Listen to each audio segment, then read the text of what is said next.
Hello friends, పిట్యూట్ psychology YouTube ఛానల్కి స్వాగతం. ఈరోజు మనం ఈ వీడియోలో హ్యాబిట్ నెంబర్ 20 గురించి నేర్చుకోబోతున్నాం. హ్యాబిట్ నెంబర్ 20 వచ్చేసి మన యొక్క డ్రీమ్స్కి కనెక్ట్ అయి ఉండిద్ది. అంటే మీ యొక్క నిద్రపోయినప్పుడు నిద్ర డిస్టర్బ్ అవుతూ పీడకలలు అలాంటివి కనిపిస్తాయి. అవి కనిపించడానికి ముఖ్య కారణం ఏంటంటే స్ట్రెస్ తర్వాత ఇంకో కారణం ఏంటంటే బాడీ పోస్చర్స్.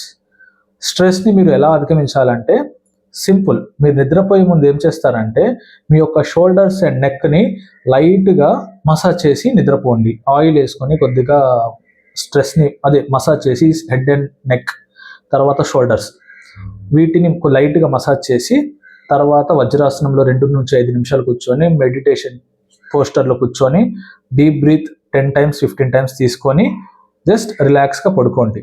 దానివల్ల మీ యొక్క నిద్ర క్వాలిటీ పెరిగిద్ది, పీడకలలు రావడం తగ్గిద్ది. పీడకలలు వస్తున్నా సరే అప్పుడు ఏం చేస్తారంటే మధ్యలో మీకు ఎప్పుడైతే మెలకు వచ్చిందో అప్పుడు లేచిన తర్వాత కొద్దిగా వాటర్ సిప్ చేసి తాగండి. వాటర్ సిప్ చేసి తాగి మీ యొక్క రైట్ సైడ్ పడుకోవడానికి ప్రయత్నించండి. అంటే రైట్ సైడ్ పొజిషన్లో పడుకున్నప్పుడు ఆటోమేటిక్గా మీ యొక్క పీడకలలు అనేవి తీవ్రత తగ్గిద్ది. కొన్ని సైంటిఫిక్ ఎవిడెన్స్ బేస్డ్ స్టడీస్ ఏం చెప్తున్నాయంటే మన బాడీకి వాటర్ లెవెల్స్ తగ్గినప్పుడు పీడకలలు వస్తాయి, తర్వాత స్ట్రెస్ ఎక్కువ ఉన్నా పీడకలలు వస్తాయి, తర్వాత మన బ్రెయిన్కి ప్రాపర్గా ఆక్సిజన్ అందకపోయినా పీడకలలు వస్తాయి. అందుకని నిద్రపోయే ముందు చిన్న డెప్ బ్రెత్ వర్క్ చేయండి. దాని తర్వాత వాటర్ తీసుకోండి.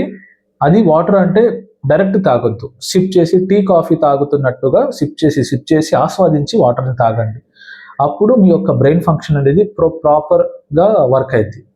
మీకు ఈ వీడియో నచ్చినట్లయితే వీడియోని లైక్ చేయండి, ఛానల్ని సబ్స్క్రైబ్ చేయండి, వీడియోని షేర్ చేయండి. Thank you for watching.